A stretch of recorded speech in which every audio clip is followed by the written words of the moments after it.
Morning and welcome to Early Exchange with Blessing Eche, Femi Ayodele, Sam Oruoje, and Idahosa Osamanze. Is a critical element of managing the employee-employer relationship, particularly from... The problem in Nigeria is not corruption, and everybody seems to be very surprised that corruption is not a problem. How can indigenous languages be promoted in a country like this? Statistics show that less than 10% of Nigeria, the population of Nigeria, has have access to health insurance. You imagine if our population This is is Early Exchange, shaping policy, advancing development.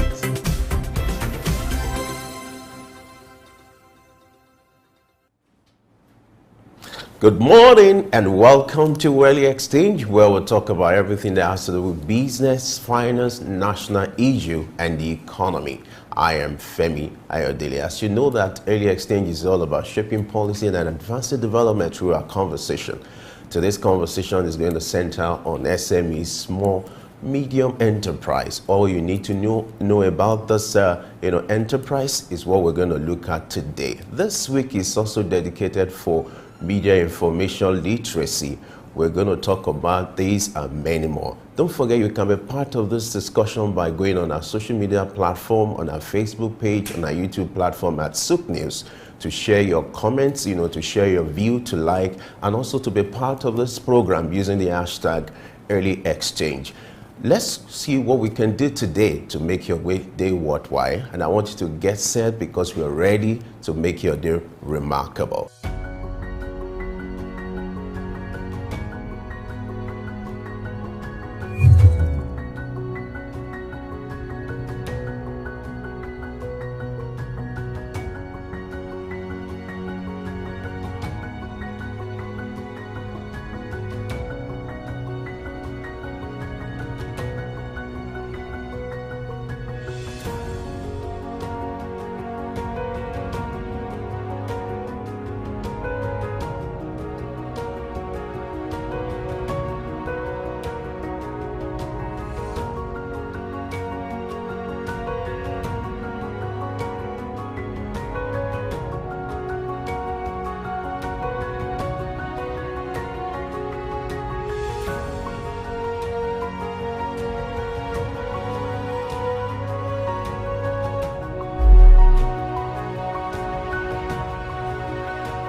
Three Wise Men.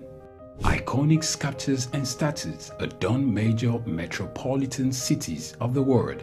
In Lagos, Nigeria, the statue of three men designed to depict the state's cultural heritage and to usher in visitors and tourists into the ever-accommodating center of excellence is no doubt an astounding work of art. Originally built under the administration of Colonel Raji Rasaki, designed by Bodu Shodende in 1991 and standing over 12 feet high, referred to as Agba Meta or Aro Meta, the three sculptured chiefs were placed along the Lagos-Ibadan toll gate to welcome people coming into Lagos State. The statue, called the Three Wise Men, by many has become a major signature for the state. Three white-capped chiefs, clad in white wrappers, knotted across their shoulders and with clenched right fists are shown in the artwork. The images fascinate and create impressions in the minds of visitors coming into the state, captivating the attention of visitors who look with keen interest, pondering on the messages which the posture of the engraved images signifies.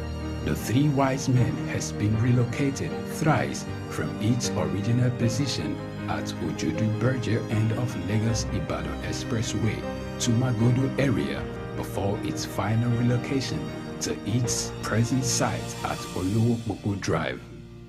The sculpture has suffered severe damages over the years and renovated. Bodu Shodende, through this sculpture, depicted the highest honor that can be afforded to anyone in the Eko greeting tradition. The Three Wise Men, Arometa, Souk Enlightenment. How can indigenous languages be promoted in a country like this? You know, statistics show that less than 10% of Nigeria, the population of Nigeria, has have access to health insurance. You imagine if our population This is is Early Exchange, shaping policy, advancing development.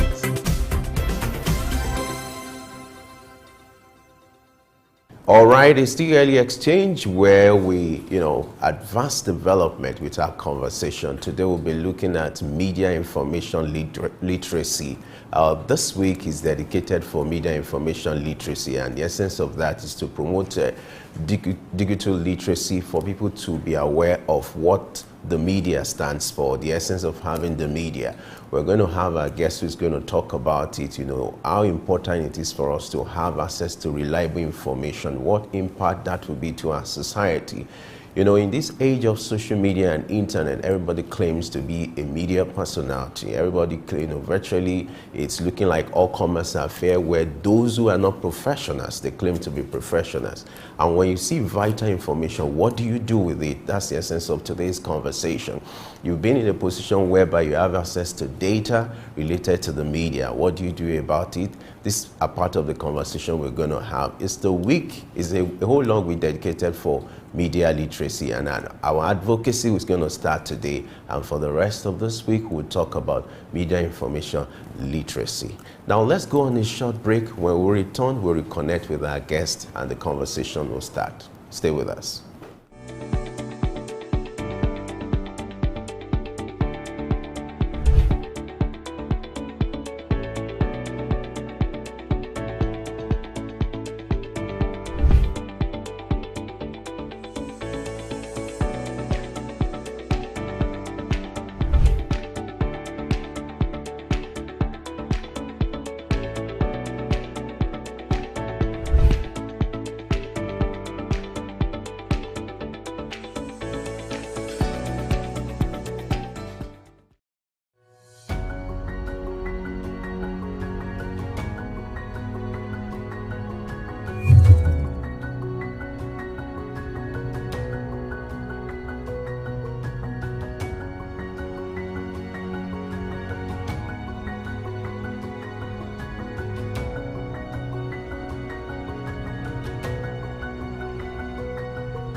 Three Wise Men.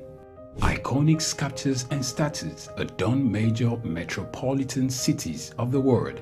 In Lagos, Nigeria, the statue of three men designed to depict the state's cultural heritage and to usher in visitors and tourists into the ever-accommodating center of excellence is no doubt an astounding work of art. Originally built under the administration of Colonel Raji Rasaki, designed by Bodu Shodende in 1991 and standing over 12 feet high, referred to as Agba Meta or Aro Meta, the three sculptured chiefs were placed along the Lagos-Ibadan toll gate to welcome people coming into Lagos State. The statue, called the Three Wise Men, by many has become a major signature for the state. Three white-capped chiefs, clad in white wrappers, knotted across their shoulders and with clenched right fists, are shown in the artwork. The images fascinate and create impressions in the minds of visitors coming into the state, captivating the attention of visitors who look with keen interest, pondering on the messages which the posture of the engraved images signifies. The Three Wise Men has been relocated thrice from its original position at Ojodu Berger end of Lagos-Ibadan Expressway to Magodo area before its final relocation to its present site at Olowopopo Drive. The sculpture has suffered severe damages over the years and renovated. Bodun Shodende, through this sculpture, depicted the highest honor that can be afforded to anyone in the Eko greeting tradition. The three wise men, Arumeta, Suk, Enlightenment.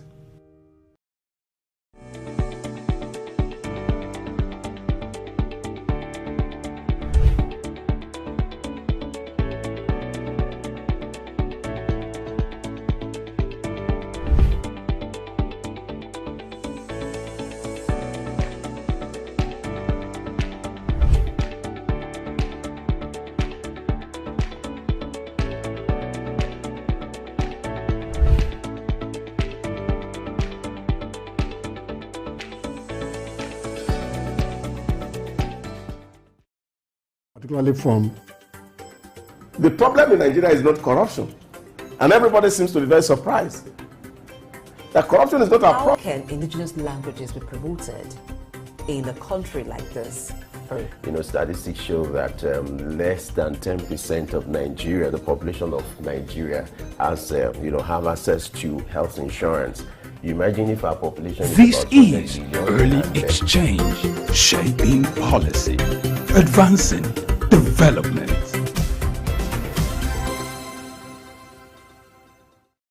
Right, our conversation is going to center on media information literacy. Is a week dedicated for that. The essence of that is to promote critical thinking and to help, digital literacy. It's an annual event which takes place every year to draw the attention for the need for us to review and assess every information. Just like in the social media space, not every information that you see on social media space could be true, and that's why you need to verify, to analyze, and that's the essence of having this week dedicated for this kind of conversation. Blessing, talking about importance of media information literacy, it's a critical thing, because when you look at the way information is being treated here, virtually every information you see on social media, people assume is true. Even when the sources are not reliable, people don't have that patience to verify. You have an information, especially when the person in question, has to be a VIP or a news is breaking. And instead of people to do critical thinking, to do critical assessment, they assume, oh, it's right because it's been posted on the website, or it's been seen on the blog, or it's been posted on YouTube. People assume. And I'm not surprised that in recent times, NBC is thinking of coming up with a social media bill. The National Assembly is thinking of coming up with a social media bill to regulate information, whereby the NBC is going to be empowered to regulate information when it comes to audio, when it comes to video. We're in a time where everybody claims to be an authority, people who are not supposed to be in position to even pass information. Everybody, we're in the age of citizen journalism, where because people have access to phones, they have access to the internet. They claim to be journalists. They claim to be, media experts.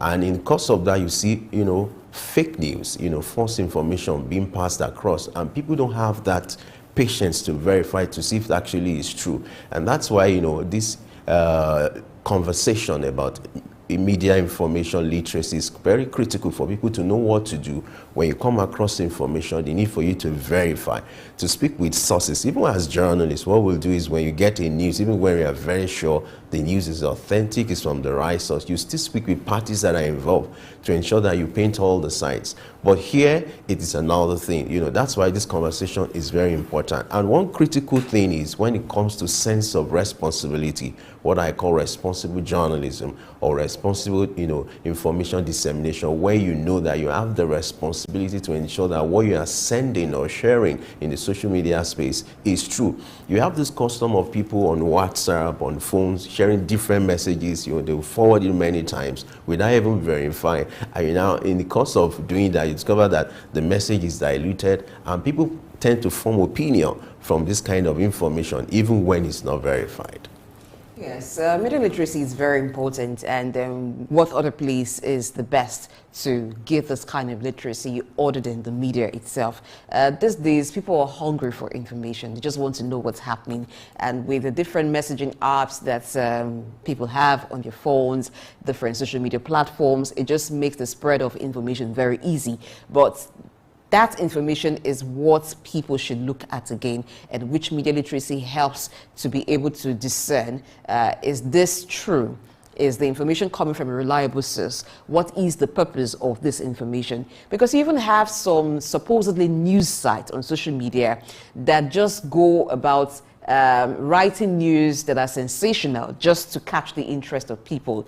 But along the line, you find that it's either they misled you, you're thinking, oh, you're expecting to read one story, breaking and all of that. You just find that they beat around the bush and there is no substance in what they're saying, or it's false, or the information has been distorted for whatever reason, just to mislead people. And people are quick to consume things like that because they want to know what is happening. And there's this syndrome of, is it fastest fingers first, I will call it, wanting to be the first who tells other people. So they're quick to share on different messaging platforms, quick to rebroadcast without necessarily stopping even for a minute to think about the implication of this. Because one thing that a lot of persons do not understand is that information shapes the opinion of other people. It has the power to influence their thoughts and their decisions. That's why you find that sometimes that a riot starts based on a false information.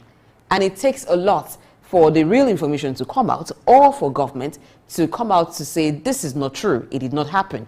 But in the meantime, self-destruction have happened because people took decisions based on the wrong information that was seen. So it's very important that people know how to critically analyze information that they see or that they come by. You don't just consume information like that. You must first of all analyze, where is this coming from? There are some sources that have been known over time to be credible. So when you see stories on those platforms, you know, oh, this has to be real.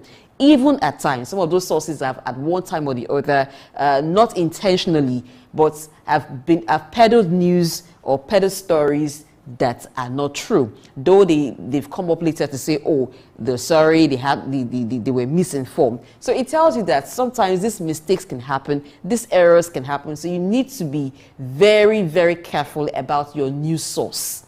Be careful what channel you go to for news source. Be careful how you consume the information and whatever decision you take based on that information. So these are things that media literacy will help. And it also gives you the options of tools to use to verify. There are tools that can be used to verify stories, verify videos. Even with the war going on, the Hamas and Israel war, you find that several videos have circulated with wrong inscriptions on them, making people to believe these are videos from the ongoing war. Meanwhile, they are fake videos. Some were even extracted from video games, just with the intent to mislead people. And people have circulated that, believing it to be true. So you need to be careful. People need to be careful, and they need to be aware of some tools with which they can verify facts to be sure that, oh, this is true or it is wrong.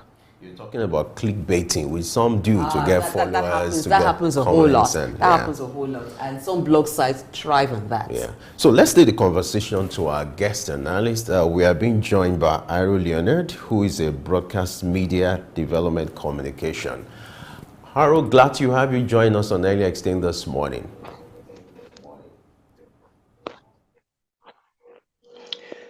Good morning, and good to be here again. Right, always a pleasure hosting you here. So let's start with media information literacy.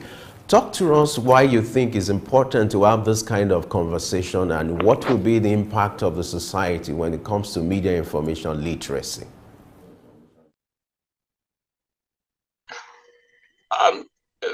This is very important because everything that happens in the world today has to do with media and information. So, and media has gone beyond your traditional media of your regular radio or TV station like we have now, and has gone beyond, you know, to especially the digital space. That's why this year's edition is focusing on the digital space. Take, for instance, war that is going on now. There are bigger wars happening on the digital space than the real one we see between Israel and Hamas or whoever, Russia, Ukraine. The bigger war, in fact, these wars even start from the digital space. So that's why it's very important. And most of the time, the proponents of, let me say, this evil, in quote, do that by spreading all sorts of misinformation. So they lure people into believing things that don't exist. Just like Blessing was saying just now, take the Israel-Hamas war, and a lot of, in fact, this was the one in which the mostly was propagated through social media. A lot of the things that were shown on the first day of the war were not true. Those videos, pictures were from video games, even video games. You could even take pictures from some movies, and with AI today, you could do anything. You could take someone's picture and clone the person's voice also, and then it would be as if this person is saying something, but it's not true. And that is the kind of propaganda. So once you see something and you don't verify, the next thing you take action. People are already on the streets. People are already dead before you now know that, oh, this is not true. And then someone, when you've already taken action, the next thing is for the other person to retaliate. And then that's how it spreads. So it does not stop. So that's why it's very, very important. And let me also note here that UNESCO, that started this Media Literacy Week thing, was because of bilateral relationships, like all these kind of things we are seeing today. Russia invading Ukraine, war, Israel, Hamas, the Iraqi situation, Afghanistan, you name it. Even those ones next to us, even Niger Republic here, is because a lot of false information is spread online that makes it difficult for countries to work together, makes it difficult for countries to work in unity. Let's come down to Nigeria. We're a multi-religious, multi-ethnic group. In fact, there is no country like Nigeria in the world. That is the truth. Our diversity, which is supposed to be one of our greatest selling points, that you could pull virtually the whole world together in Nigeria, because when you take the tribes out of Nigeria, they will form countries. They are more than the population of other countries. This is supposed to be our strength. But what we've seen over the years is that people have used false information to create some kind of stereotypes, narratives that make one tribe hate the other. People can't work together. People can't relate together. You guys were talking about the NYSC, which was set up originally to foster unity amongst Nigerians after the Civil War. But today, what is it? Some people don't want to serve in certain parts of the country because of certain pictures that have been painted. And this is why media literacy is important. It's not media literacy, it is not for professionals, it's not for the broadcasters. Even when you talked about half-baked professionals, quacks, and all that, see, they are still working in the media space. Media literacy is not even for those guys. Those guys they just have education. Media literacy is for the general public. People who are not in the profession, who depend on the media for information. So whatever you consume, you must know which is the right one, and you must know how to be able to detect when something is wrong. In today's digital age, what are the fundamental skills or competences that an individual should possess that would make him media literate?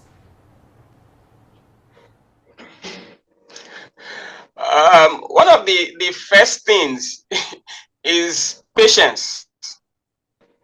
And that's one thing we do not have that much. One of the first things is patience.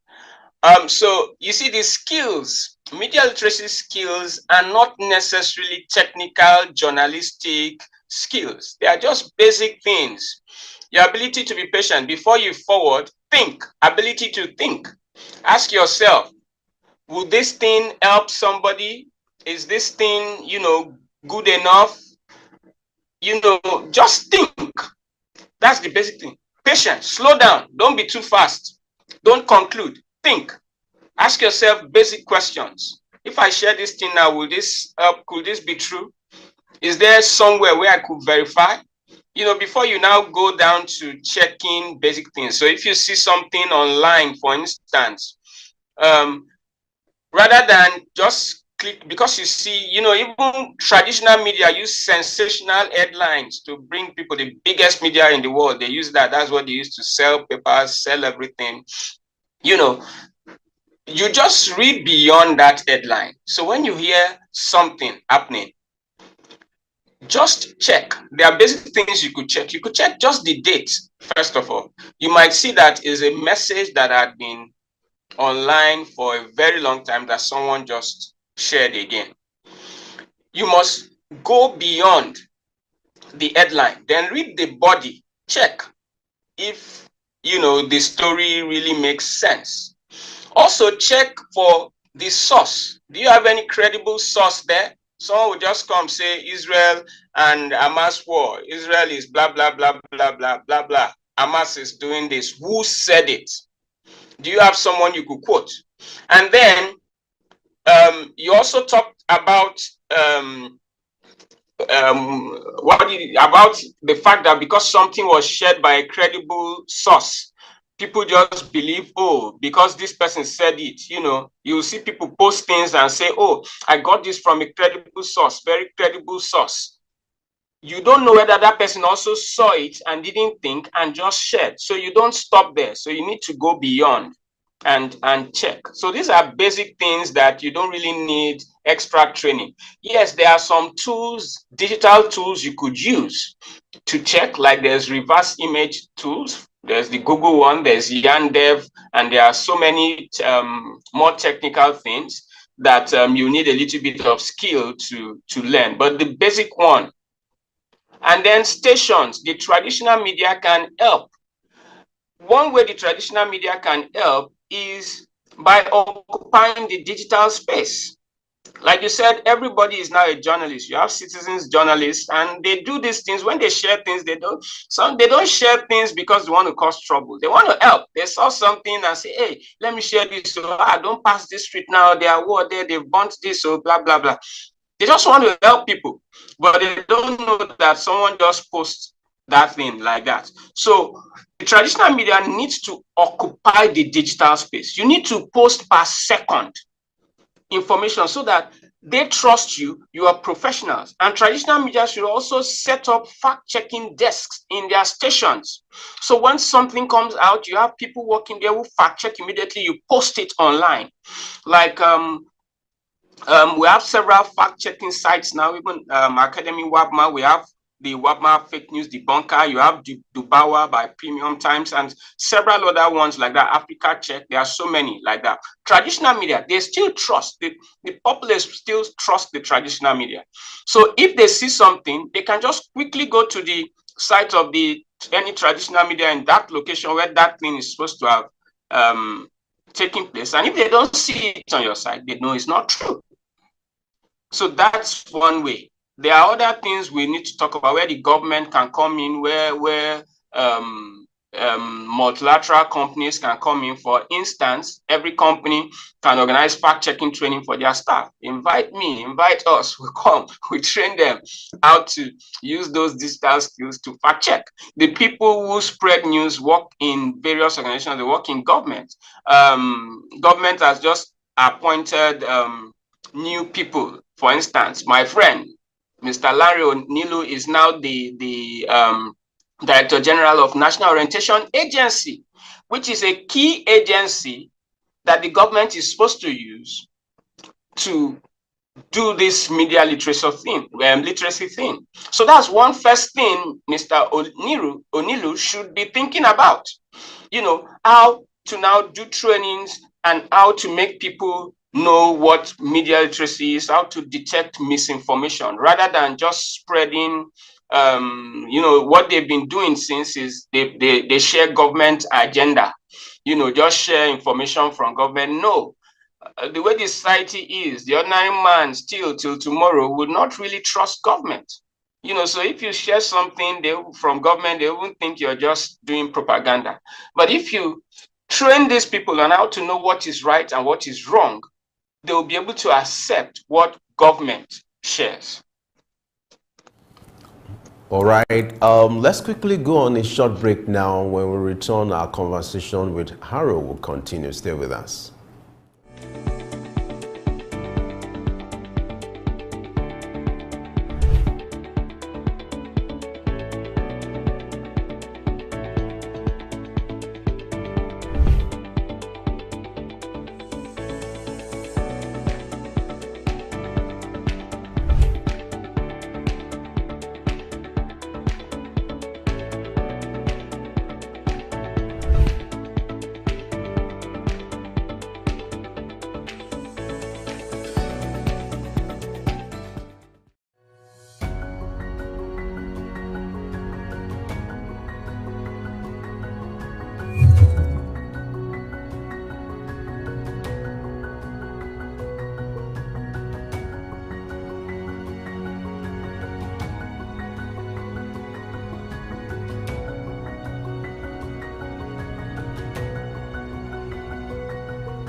How can indigenous languages be promoted in a country like this?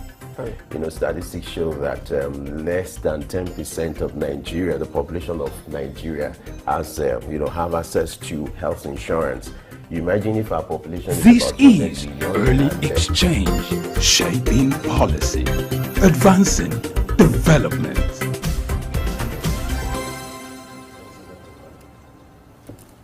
All right, glad to have you join us once again. We're still looking at media information literacy and the impact of that on the society. You know, what people see on the media space, what they need to do about it, the need for critical thinking and digital literacy. And we still have our guest with us. He's Harold Leonard, who is a business, media, development, communication expert. Harold, glad to have you join us once again. Yeah. So you talked about, you know, the role of the government, the role of agencies like the National Orientation, Agency. Now let's look at what will be the impact of media literacy and digital, literacy on the society itself. You know, you're aware that the media space is open to all comers. How do we ensure that, every information has sense of what we'll call truth, and to ensure that sense of responsibility is being upheld when it comes to dissemination of information? Let me start by saying, it's great that this week also there are several media activities happening. The NBC Africa is taking place, and talks around this digital space is something that will also take place there. And the NBC has a new DG. Congratulations to him. I hope to see him there and hear what he has to say. The truth is, when we know what broadcast and media is all about. And that's why we have organizations like the NBC to regulate. It's that profession, it's called the fourth estate of the realm. So as a broadcast organization, it is public service is your responsibility. Sometimes some people actually, are not happy, especially broadcasters are not happy when I say we as broadcasters are the problem of this country, Nigeria. Is, many people say it's bad leadership and things like that. The truth about it is that, listen, and that's why the politicians have to appoint special advisors, ministers, even though I'm not happy with the number we have, the toll on our economy, our government is just too expensive to run. That's a topic for another day. It has to be reduced. And with the coming of digital space, do we really need those people physically working? There are other ways we could get advice, we'll get input and run government properly. I'm doing this on this program now. The government can take whatever I share here and run with it. So it is the media's responsibility to put everybody aright. So there is no debate about sharing quality, useful, correct information. Any station that does not do that, any station that is set up for political reasons, for selfish motives, is not doing what broadcasting is meant for. And that is the truth. The way the licensing scheme is in Nigeria is such that there is no clause that makes the owner of a station to have, to be a professional. And there's no clause also that says while submitting that license, he should ensure that in his board or whatever, he has a professional, there. None. So people set up stations for all kinds of reasons, and then everybody just goes on there and causes a lot of problems. So that has to be reviewed also. So, but there is no question. Any station is meant to put out the right information. So for a station, what you need to do with today's digital space and misinformation that's going on, first thing is to set up a fact-checking desk. If you don't have one, invite me, I'll help you set one up. 2, every station must have a concrete training plan. Now, new broadcasters come in every day. Now, we have loads of station, proliferation of station licenses every day.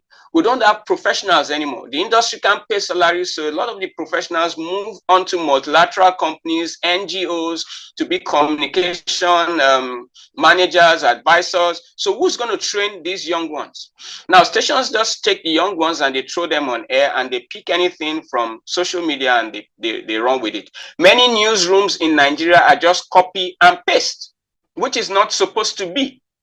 So every station needs to have that training plan. So we challenged the NBC before, and the NBC is setting up their own academy, but they are already existing academy. We have WABMA, we have the Broadcast Academy, we have the TV colleges.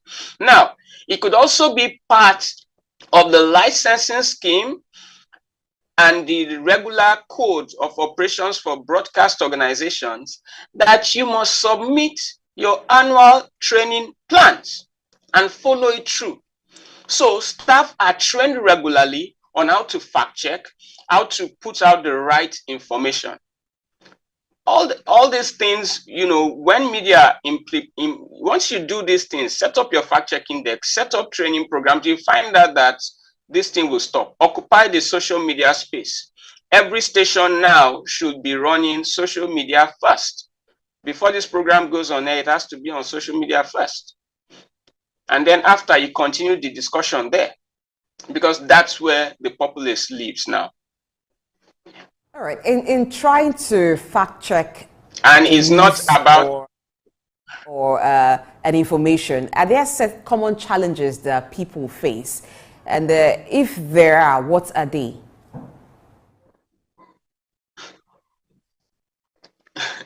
Number one challenge is your data and power, of course. So that is the thing. Data is still very expensive in Nigeria, and it shouldn't be. It shouldn't be. Now, one advert says data is life. So if the government knows data is life, data should now be a basic amenity, because that's where information, if you as a government want to pass information to people, you pass it on drawing, it's data. All those in government today won elections through social media. That's the truth. That's where most of the campaign took place. So if data is life, there must be policies to make data cheap.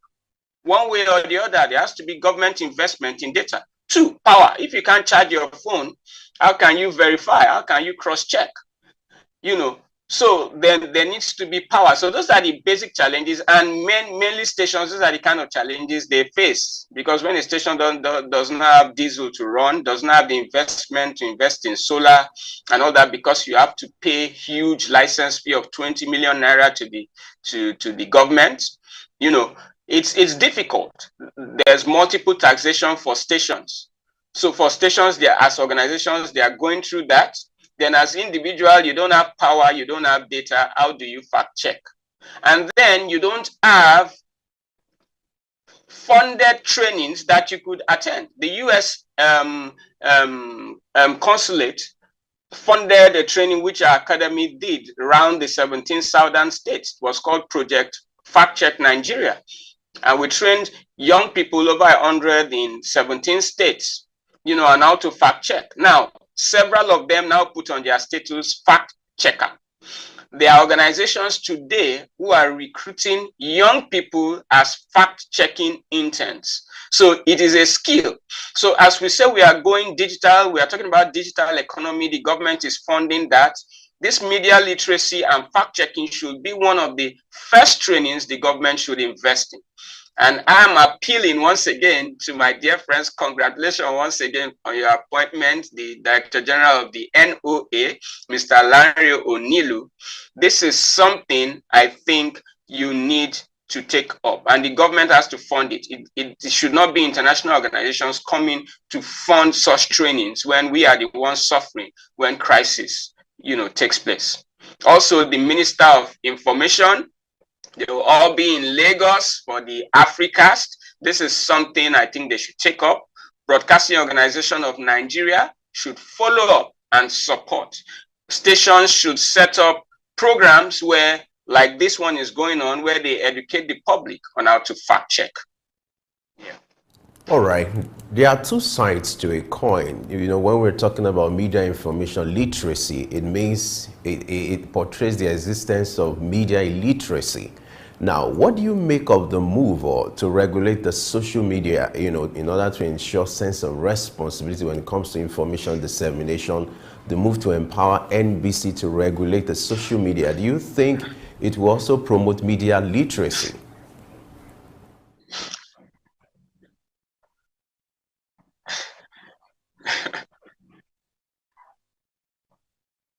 Regulating social media is a wrong move. I do not support it in any way. What you need to do instead of regulating is occupy the space. You said it earlier. If people are waiting for government to share information and the government is not sharing, who will help you share now?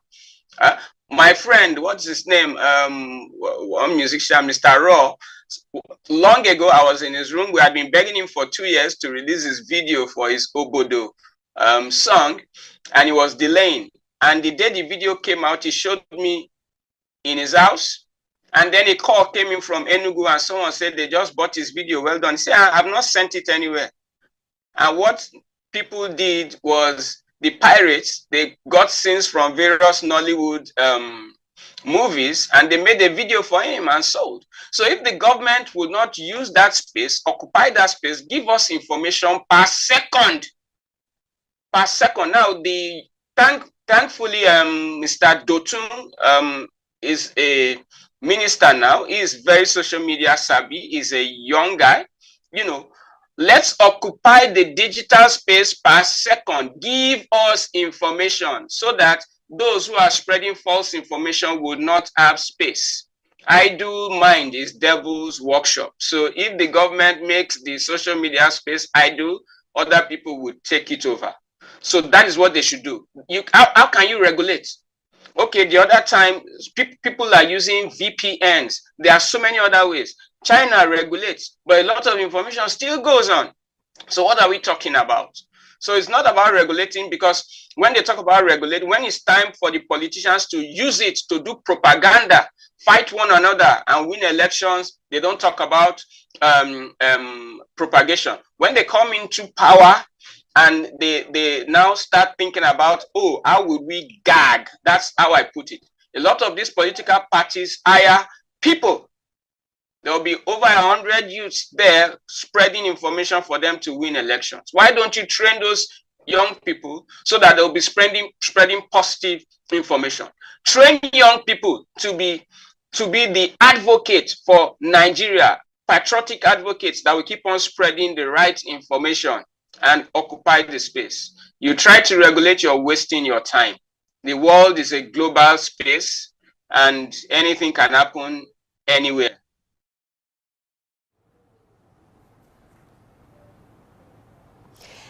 Okay, that's as much as we can take with Aruluned on media literacy today. But Femi has talked about a lot of things. First of all, the media agencies need to do a lot of work to ensure that the information they put out there is the true, authentic information. But we do know that the media profession is one where it seemed like an all-comers affair for everybody. People come in and just from the bedroom of anyone, they can become journalists and even have a news platform. So those are some of the challenges. It now is now a responsibility for the consumers of information to educate themselves on how they can discern information, whether they're fake or whether they're true, because it has a lot of implications which some persons do not even quite understand, because one wrong information could lead to a wrong decision taken, and it could have a widespread effect that becomes very difficult to curtail. And then talking about regulating social media, which has been the argument for quite some time now,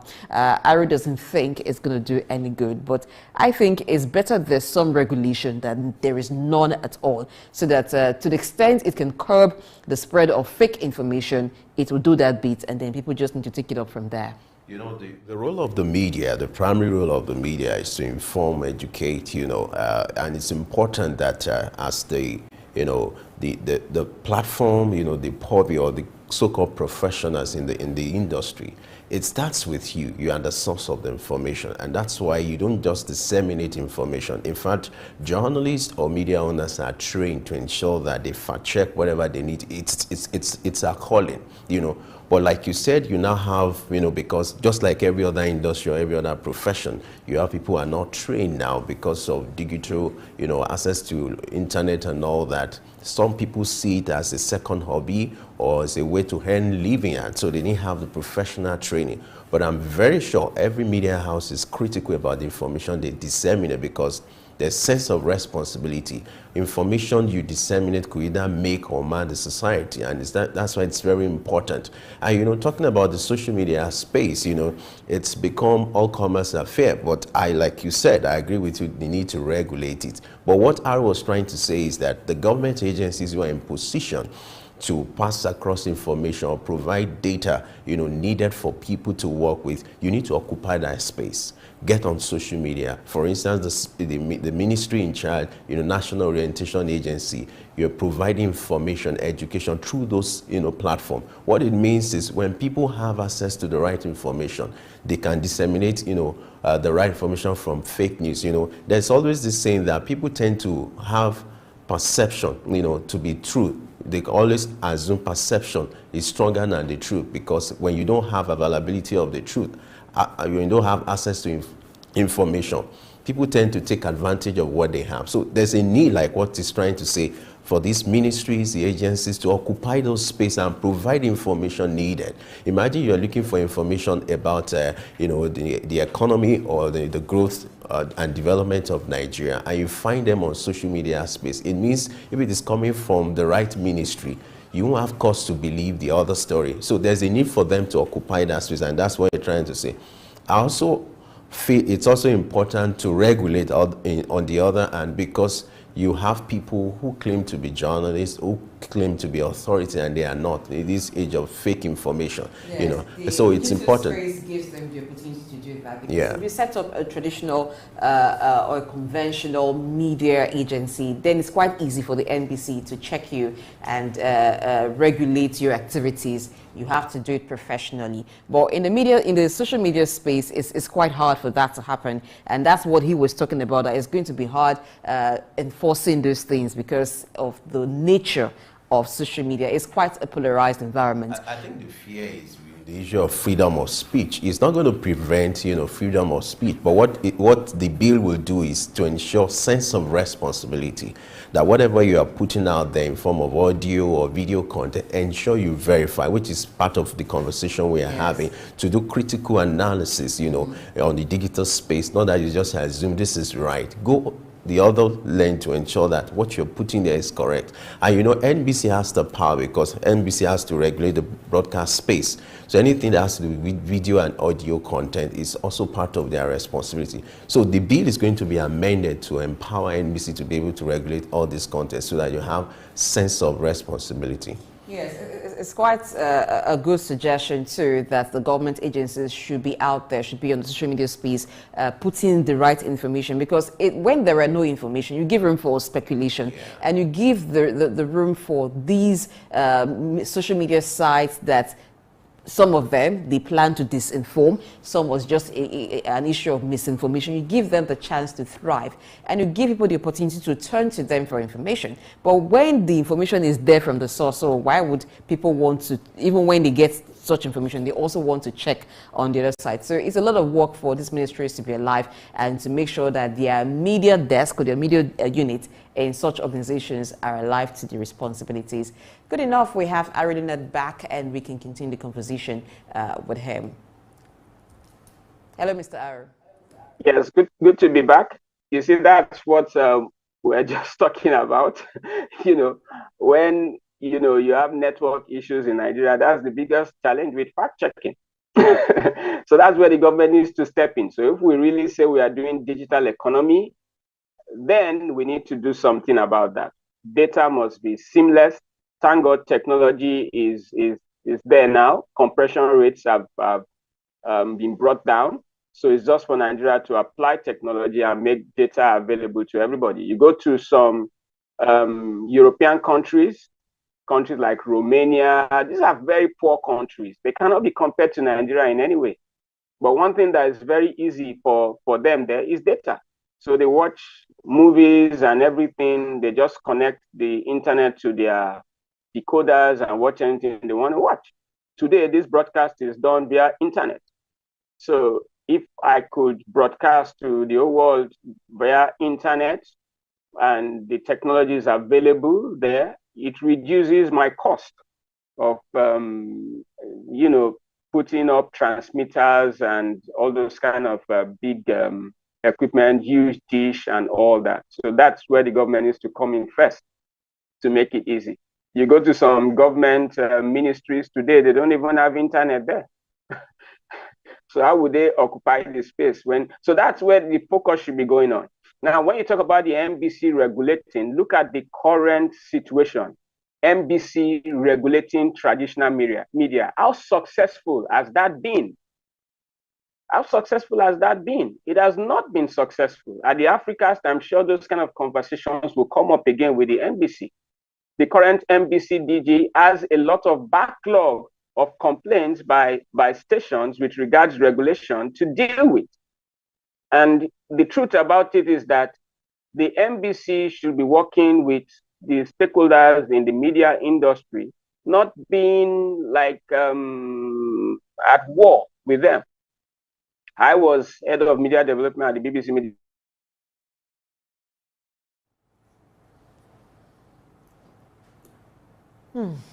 Okay, we're afraid there's been another glitch with Aris network, so we may not be able to continue with that if it doesn't improve. But okay, he's back. Ari, good to have you back. Yes, a call came in and it disrupted the network. That's another thing. I've switched phones now, which we have to go to. Now, what I was trying to to talk about is that we organized stakeholders forum in the past that made the traditional media to understand the NBC. So it's not coming with regulations and threatening people, but discussing with people, making people understand the importance of putting out the right information. And that is where the training comes about, interaction. You know, government should not be on one side and people on the other side. Government on one side, media on the other side. No, it has to be interaction of people working together for the betterment of Nigeria. So when we understand each other, we don't need a lot of all this gagging and all those kind of, you know, things to get things done. Of course, there are laws that are there. A lot of people have gone to jail today for making false social media posts. And that's where we need to strengthen. If, for instance, you post something that is not true, right? It's not true, and the police investigates and they find out it's not true, they take you to court and you face the regular law, not trying to do things that will prevent people from posting. Currently, go check the amount of businesses that depend on social media from posts and a lot of things that go on. Also, we should also know that some of the false information, not all of them are harmful. Like, for instance, where you take some of these skit makers who are making a lot of money and bringing in a lot of foreign exchange into our economy today, they thrive on sharing certain information that may not necessarily be correct, but they've checked it and seen that, oh, this thing is just for fun. People will just laugh about it and it's not going to affect the country in any way. Now, do you want to put a regulation that stops that also? So you think about it. But if it's something that is false, definitely that person should face the law. And we have enough laws in Nigeria today to sue anybody who makes a false social media post to court and jail that person if necessary. All right, so how do people then know, beyond fact-checking, how do they interpret information to the extent that the wrongful intentions, they do not become victims of wrongful intentions? For instance, there was the post about all eyes on the judiciary, that's billboard post at one time that generated lots of reaction, which the government had to step in and clamp down on such kinds of advertisement. You find a lot of such posts on social media space. Now, they may not be news, they may just be posts, but in a way, they have the ability to incite the public. So how do people orientate themselves, or how are they able to navigate the social media space to the extent that they do not become, they do not fall prey to such kinds of information, consuming them and acting out what those who send out such posts intended? Yeah, now that one, the general public, for things like that, the general public might not be able to. And that is where the traditional media and government organizations come in. Thank God government still owns a lot of stations. There are over 100 Radio Nigeria stations in Nigeria. You know, state stations are there. There are about 50-something states. We have 36 states, but we have 50-something state-owned stations in Nigeria. You know, they are all there. So if, for instance, someone makes a post, what you have to do as a media organization, you go find out those people, bring them on air, come explain what you really mean about this thing you just said or post, so that the general public don't start reading meanings into it. In your normal day-to-day relationships, you find out that a lot of conflict in your house, in your family, between your brothers and sisters, come as a result of someone saying something and someone else misinterpreting it. Today, we do a lot of WhatsApp chat. You just sent a message. Now you're joking about something, but the person can't see that expression. The person does not understand the context, and you see enemies, they will just block you, and then you don't become friends anymore. So that is where the traditional media needs to come in. Till today, I've not really seen any station, that example you gave, that really brought in those people to say, okay, what do you really mean? It might be something positive, but till today we don't know because nobody has been able to explain. So the general public will not be able to. But government organizations, the traditional media, that is where you come in to help the general public so people know. And you do these things immediately. That's why I say social media, online media literacy, it's per information is per second. Per second. So all these plenty people in our government agencies, advisors and all that, advisors, have interns, have this working all over the Ministry of Information, have staff all over the country, NOLA have staff all over the country, you name them. What are you doing? The moment you see something, before it gets out and turns to something else, you interrogate it immediately. And then give the people the right information. And that is what builds trust in any government. If you really want to win elections, you want people to trust you, this is the way. Communicate with these people in clear and open terms, and they would understand you and they will trust you. Nigerians are not asking for too much. I'm just telling you the truth. We are not asking for too much. In fact, we are the most generous people in the world. That's why Fela would sing Suffering and Smiling. We just ask for little. So the government can do this little by just giving us the right information. Simple. All right, to promote media literacy, do you think it would be necessary to bring in the impact or the efforts of stakeholders like parents, schools, religious leaders? What impact would they have when it comes to promoting media literacy in the society? You just said it. That's where it starts from. Charity begins at home. You know, you have Nigerians who depend on what their pastors or imams say. And so the religious bodies have to come in.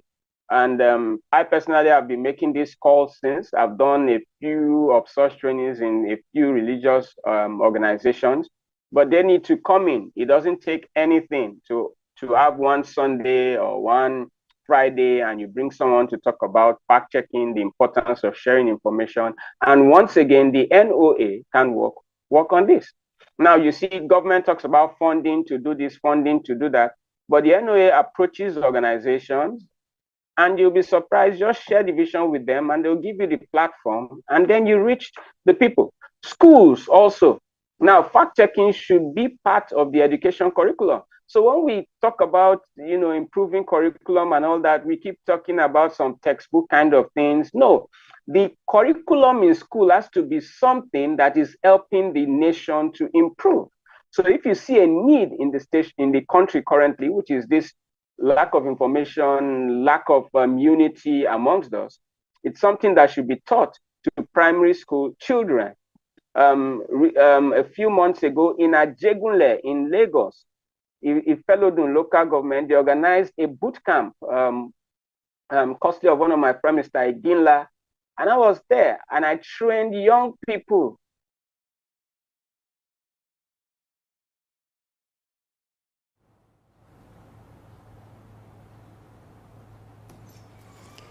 All right, let's well, thank you, Mr. Aru, for being with us on the discussion.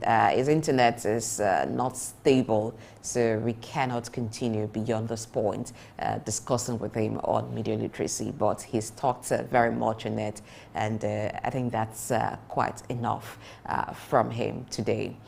Femi.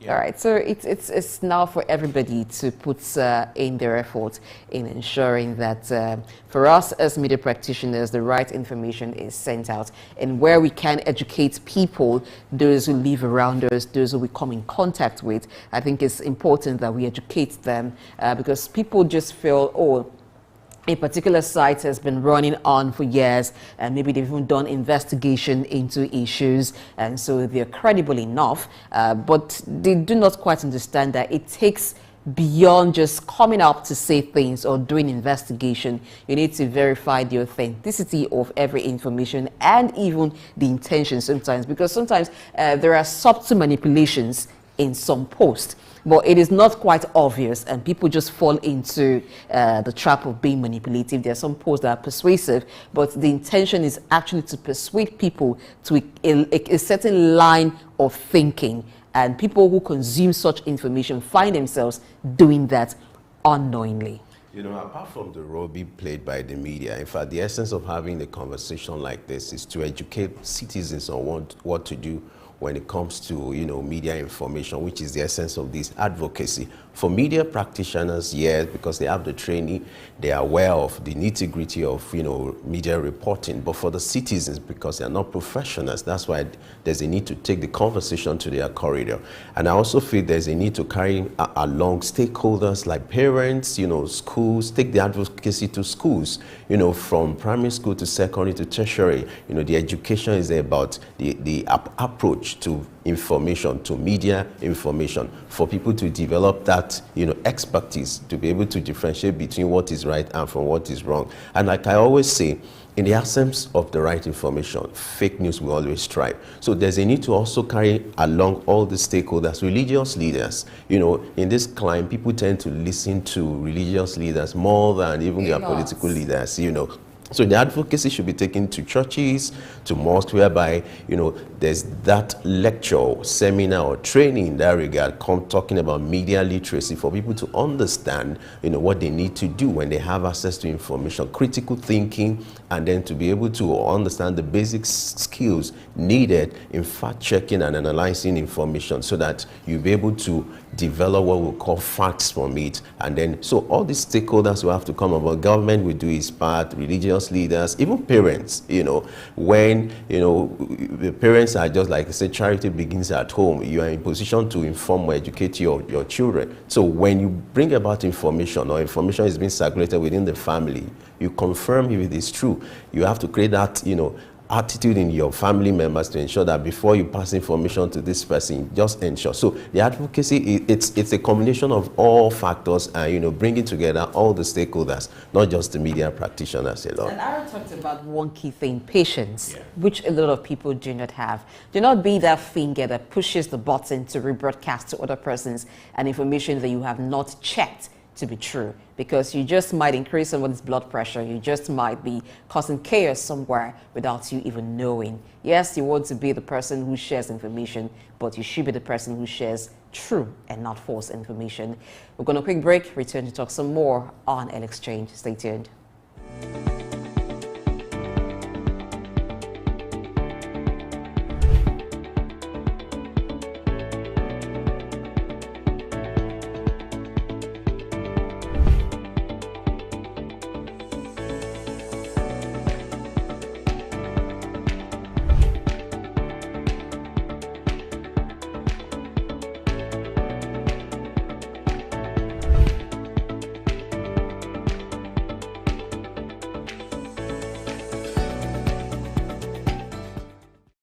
There's been a lot of fund raised, especially in the tech environment in Nigeria, and there's every need to be cautious, not to think that the fundraise itself is the end point. It's a means to an end.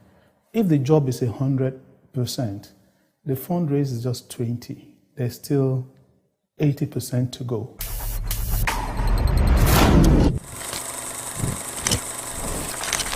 So what you certainly do not do is to raise funds and shortly thereafter go onto social media and brag about the brand new car you bought or the apartment you've moved into in Banana Island. It doesn't make for good optics.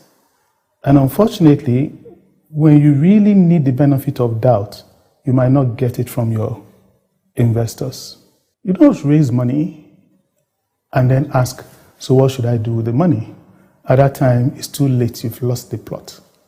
When you raise money, you would have raised it based on the back of an agreement with your investor, clearly outlining how the money will be spent and how the returns will come. It's imperative to stick to that plan. And if anything changes in the environment or in the business and you have to pivot or there's going to be a significant change, it's imperative to then get the buy-in of the investor.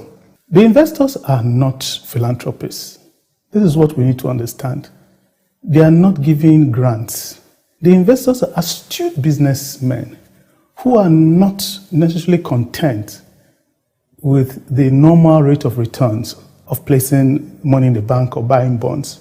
And that's why they take the risk of putting their funds in a risky venture, such as a startup, which has no track record. What we have to bear in mind is that when the investor gives you any amount of money to invest in the business, come rain or shine, he will typically ask you for 3 times of that in 5 years. So let's do the math. Let's say that I took $1 million as a raise from an investor in, say, 2015, when the dollar was 200 naira per dollar. 5 years on, in 2020, I'll be expected to return to that investor $3 million. $3 million in 2020 at 440 per dollar is about 1.32 billion naira. Now, if you keep the money for longer, then it's even getting more tricky because the exchange rate is falling and you have to do more to pay back. Let's put that figure aside. Bear it in mind, 1.32 billion. If I had approached the bank in 2015 to borrow the same amount of $1 million, at that time it was 200 million naira. So I borrowed 200 million naira. Interest rate is 20%. In 5 years, that's another 200 naira. So what I'll return to the bank will be 200 naira interest plus 200 million naira that I borrowed. I'll be returning 400 million naira. And then compare this in the same period with someone who raised money and has to return 1.32 billion naira. This gives you a sense when I say that raising the money is just the tip of the iceberg. If your business has not reached an inflection point, if your business has not proved this concept, then venture capital money may not necessarily be for you unless there is a match, which means you are earning in the currency that you borrowed in. So you borrowed in dollars and then you are earning in dollars. Or you have what we call a forward contract with a bank to hedge against exchange loss, if it is available. But if not, then you take VC money when you have captured the cost of building the business such that any additional customer is a contribution margin. In that case, it makes sense to scale very quickly because every customer is adding to the bottom line. That is when it makes sense to take the VC money, because then they are sharing in the profit and they are helping you to grow the business quickly to deliver that profit. Bear in mind, raising money is not an end in itself. It's a means to an end. Pursue that end.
statistics show that less than 10% of Nigeria, the population of Nigeria, has, have access to health insurance. You imagine if our population This is is Early Exchange, shaping policy, advancing development.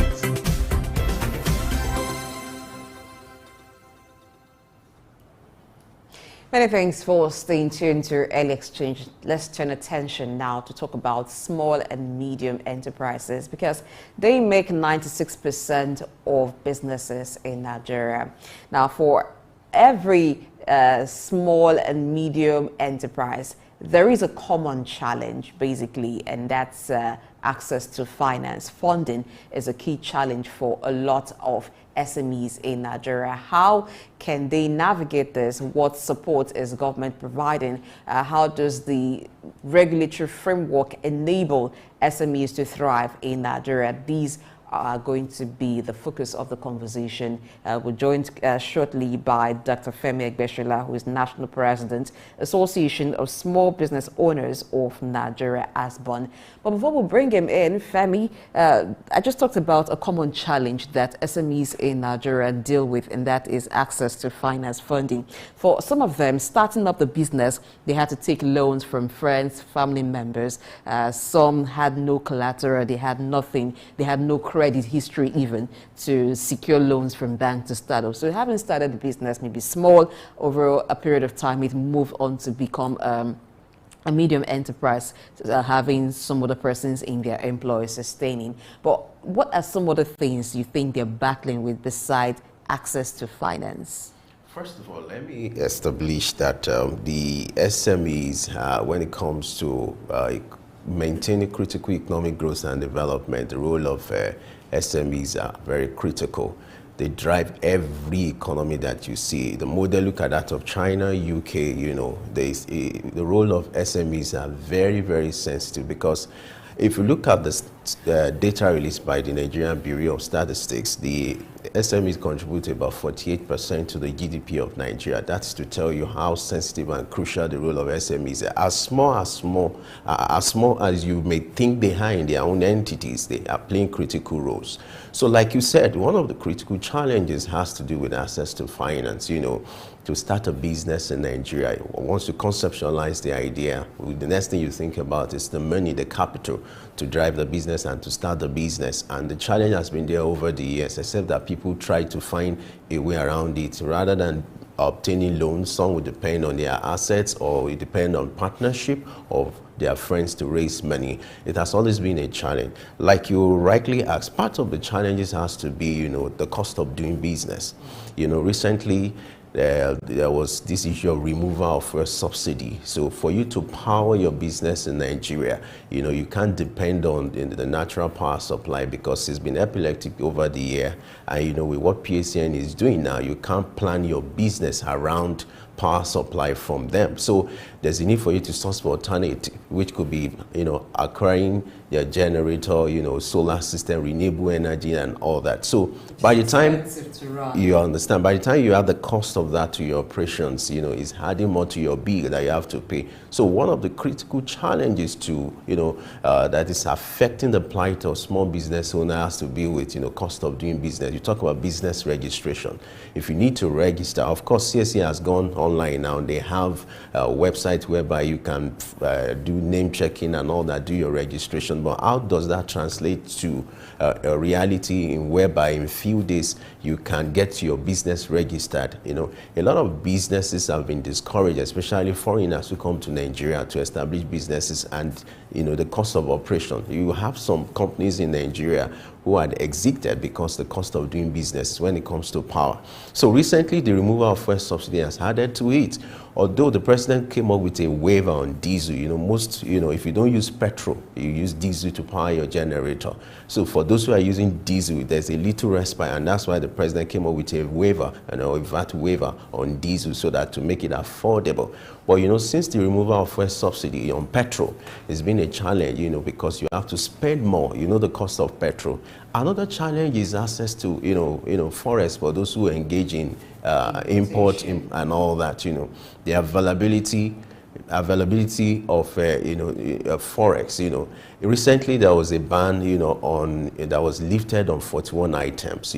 For those who are into that kind of product or importing that kind of product, they can access forex. But another issue comes into play: the issue of liquidity.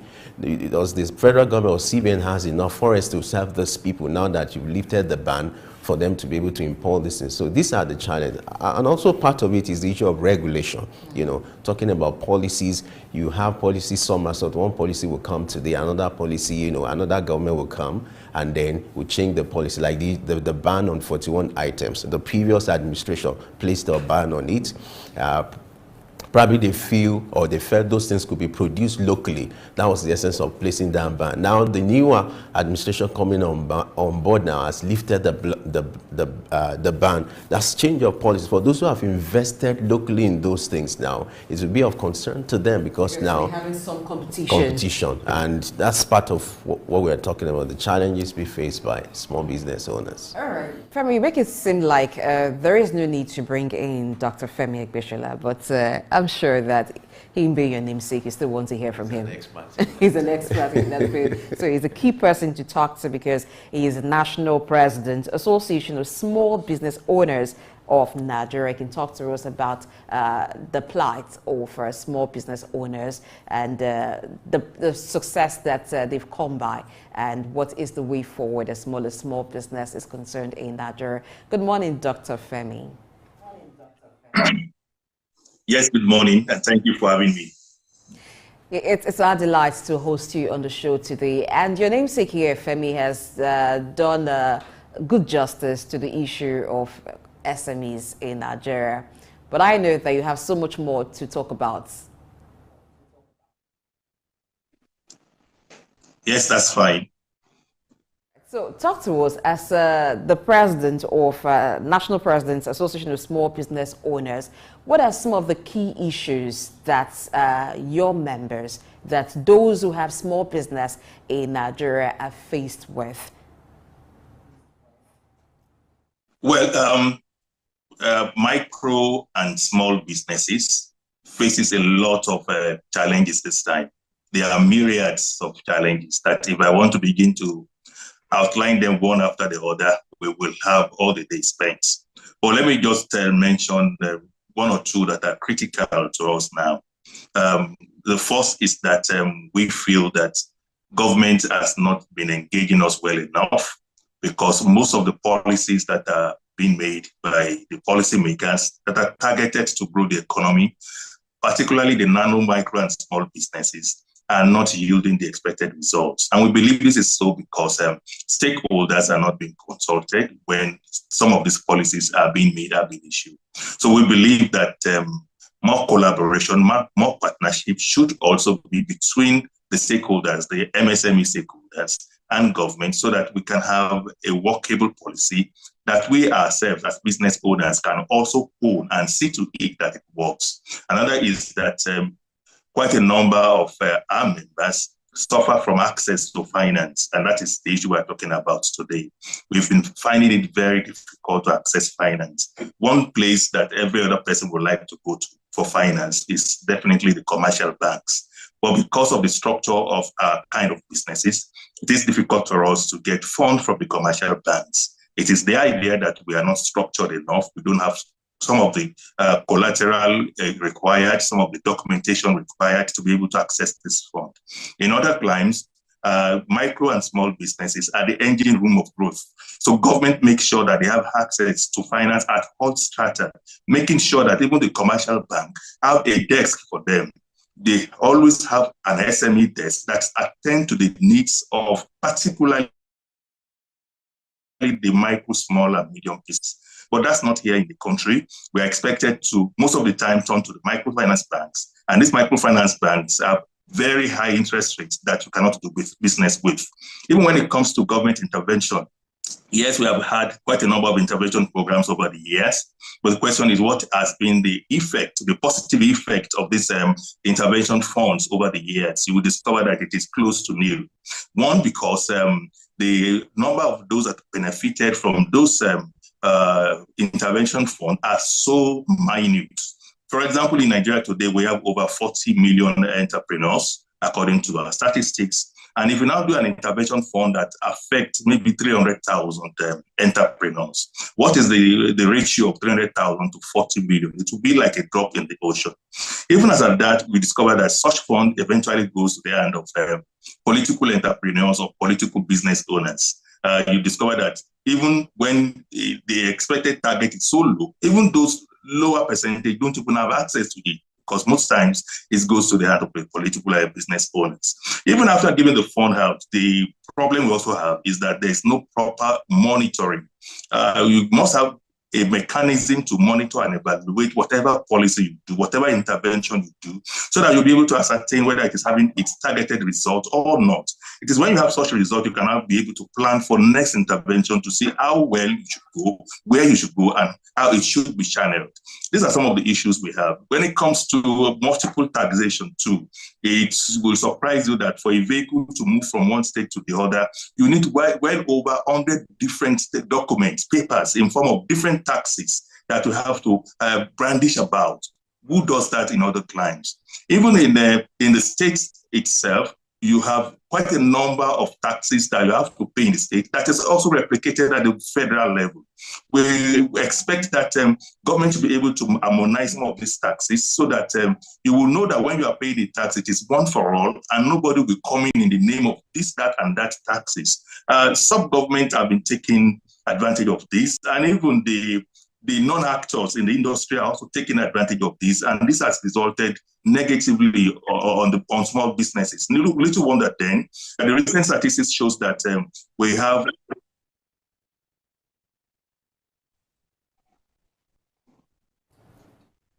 Shall I go on? Please go on. Can you hear me?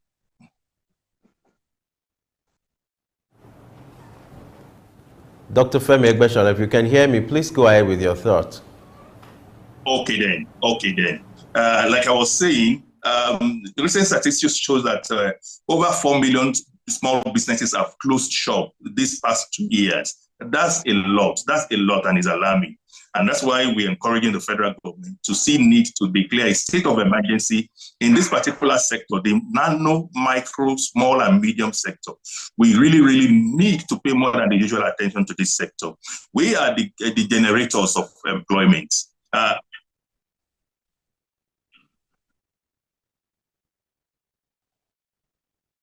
Yes, we are the generators of employment. By the data available to us, we create 96% of the employment in the country today. And that's a lot. And for that sector to continue to thrive, government really needs to do more to keep that sector alive.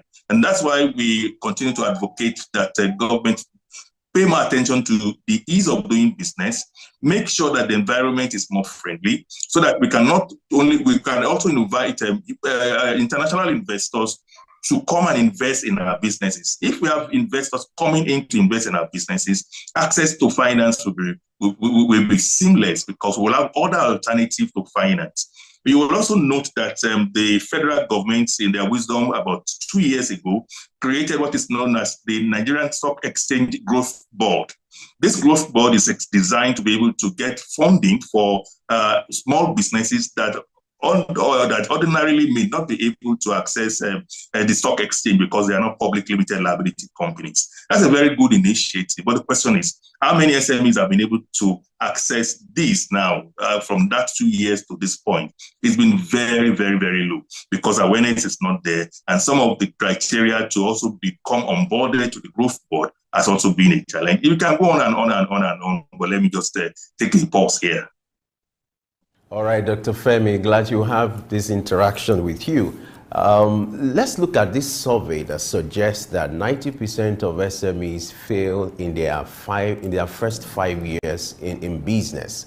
Do you agree with this survey, and what do you think could be responsible for this kind of development? Yes, definitely the survey is right, because we have also tested it and we've seen that it is actually real. Quite a number of businesses, where for us it's 80%, for 80-90% is more or less the same, but businesses fail in their first 5 years. And There are multiple reasons for that. One of the reasons, particularly here in our client, is that people go into business not because they have the passion for it, but because they just want to make ends meet. They look for a job here and there, they couldn't get a job, and somebody somewhere tells them, okay, you can do this, you can do that. And because of the reason of getting money, at least to meet their basic needs, they go into entrepreneurship, they go into business, and such businesses are bound to fail because they do not have the prerequisite knowledge before going to business. They do not have the passion also to run a business. It takes a lot to become an entrepreneur. And most businesses do not become profit-yielding business at the immediate. Some have gestation period of 2 years. Some have gestation period of as much as 4 years. How many Nigerians today can wait for 1, 2, 3, 4 years without making profit and still continue with the business? It's very, very difficult. And that's one of the reasons why businesses are failing. And in other climates, so we have a situation whereby we have institutions that trains you on how to become an entrepreneur. They give you all the skill sets, they give you the capacity, they build your capacity to be able to do business, such that by the time you start the business, you will be able to do well.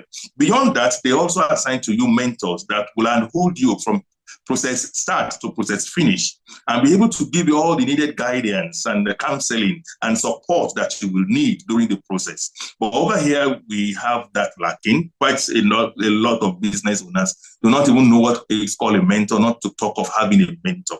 That's also a challenge. Then again, most businesses here, when you start, you discover that you will now begin to see quite a myriad of challenges that you are not aware of before you start. Some of these challenges can be mitigated if you have enough fund to be able to cushion the effect during your gestation period. But most times here, you hardly start with enough fund, not to talk of having extra fund to be able to cushion the effect. And what happens? Definitely the business will die. And particularly now, when we rely more on the youth to take over entrepreneurship, we discover that their passion is more for leaving the country, the name of Japa syndrome. So even if they start anything and they see an opportunity to leave the country, they jettison the business and immediately exit the country. And it is because they do not believe in the country, they do not believe in the economy. And at times when you look at it, you really do not have to blame them. Because even those who are already ingrained in the business, that have spent years in the business, are not also doing too well. That can be an encouragement to startups to be able to do well. But I'm happy that last year, the government also thought it wise to bring up an act known as Startup Act, whereby quite a number of supports is rendered for startups now. Quite a number of funding is also being available for startups to be able to access. And the question is, how many startups are also aware of this initiative? Quite a number of them are not aware. So we encourage youths and any other person who want to go into entrepreneurship, I want to make sure that it is sustainable for them to find needs to join a business membership organization. These are where you are going to get some of these updates and insights from time to time to be able to know what is now available through government, what is now available to other international partners or development partners that can assist you to be able to start your business, stay put into it onto the finish line. This is very, very important. Finally, the economy is not also encouraging business at this time. It is the economic environment is very, very harsh. And that being the case, there's hardly a business you can do now that you will flourish. That means that even if you have all the indices in place, at the moment, if you start a business, there's every likelihood that it will close shop within the first 1 to 3 years, not even 5 years, because the economic environment is extremely harsh. Even giants in businesses are closing shop, not to talk of startups. We hope that government will come up one day, the new government will have on board, to address some of these challenges so that we can grow. We need to grow. We also need to breathe. Small businesses should be allowed to breathe. In allowing small businesses breathe, the Bank of Industry, BOI, and Development Bank of Nigeria, DBN, and also NETSIM offer financial support, loans and grants to small businesses. Now, you talked about some small business owners not being aware of these opportunities, but is that the only issue or the only reason why some of them can have access to these loans? Or there are some other factors that makes it impossible for them to have access to it. For instance, credit history, and even some form of guarantee to these banks that qualify them for the loans? Beyond being aware of these initiatives is the fact that most of them are more or less not accessible to nano, micro, and small businesses.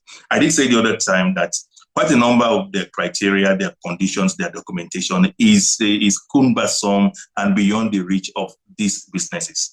The businesses that are classified as nano, micro, and small are more or less most times not structured.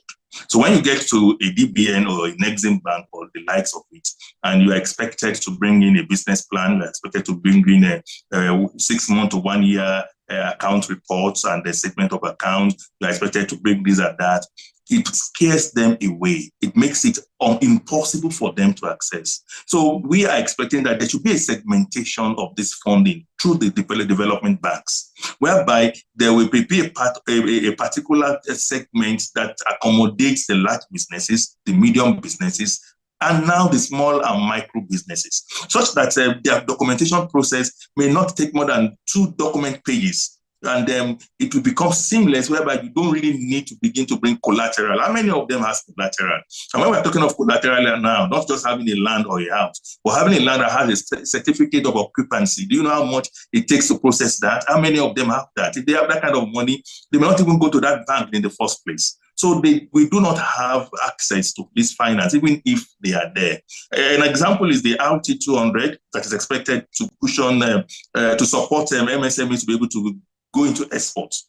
The latest report shows that less than 10% of the fund was accessed because micro and small businesses cannot just access it. The conditions are so stringent, it is beyond our reach, and we cannot have access to it. That's a very big challenge. We've been talking about it for ages, and we hope that one day this will be addressed, because without it, we will not be able to grow this sector.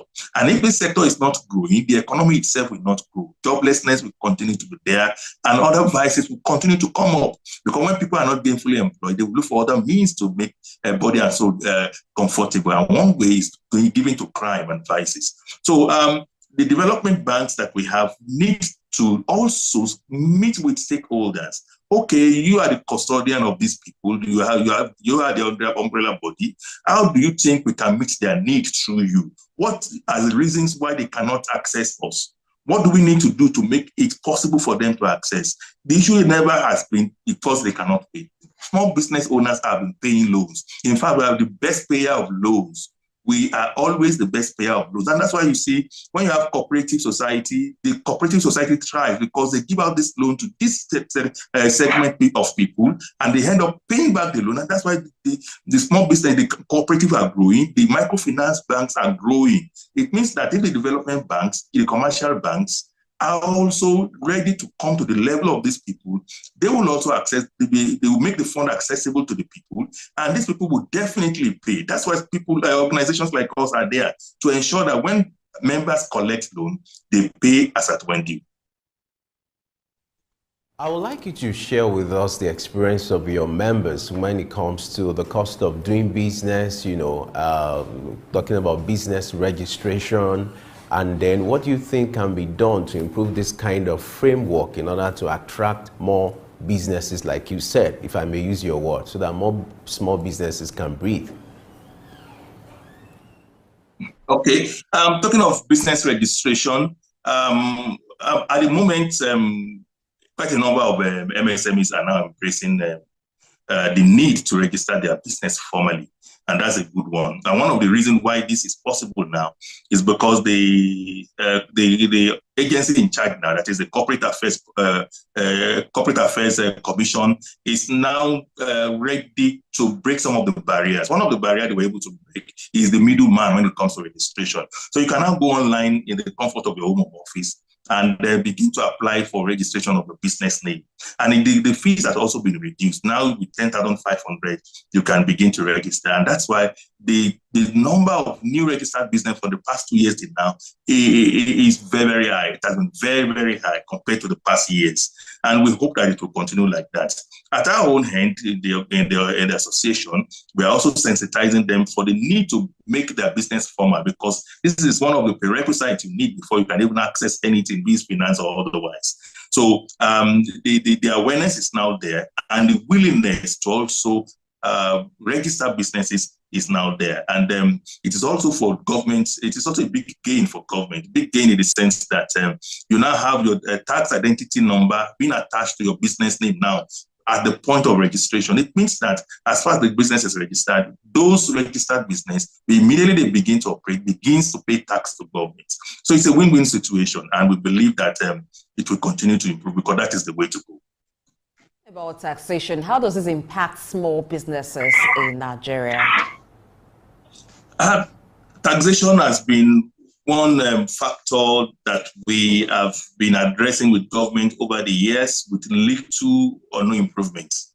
But we're happy that some months ago, a committee was formed, a tax reform committee was formed by this new government to look at the gaps and address those gaps. And we believe that the recommendation of the committee will address quite a number of the challenges we face with tax. Like I did say the other time, we have multiple taxes that we pay, and at times you are expected to pay tax from your profits. But this kind of government at times demand that you pay tax not from your profit, but from your working capital, which is not supposed to be.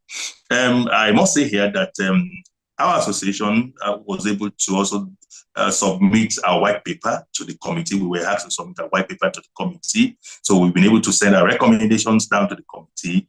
And we do hope that those recommendations will also see the light of the day and improve the issues that relate to tax. Tax has been one mitigant in business, and it just must be addressed if we need to grow. At the moment, some of us pay so high. Just yesterday, a member was reporting to me that he was given a tax for his borehole in his factory up to a tune of 1.2 million. Then you begin to wonder how much does it really take to sink a borehole that you now need to pay a water tax of 1.2 million. It can be as draconian as that, and it has to be addressed. So many taxes here and there. You go on the road you see miscreants on the road collecting different form of taxes for the local government. The state government pursue you here and there. You have even one same tax paid over and over again. And the example is VAT, value-added tax. Value-added tax is expected to be added to a product and paid by the manufacturer of that product at his factory.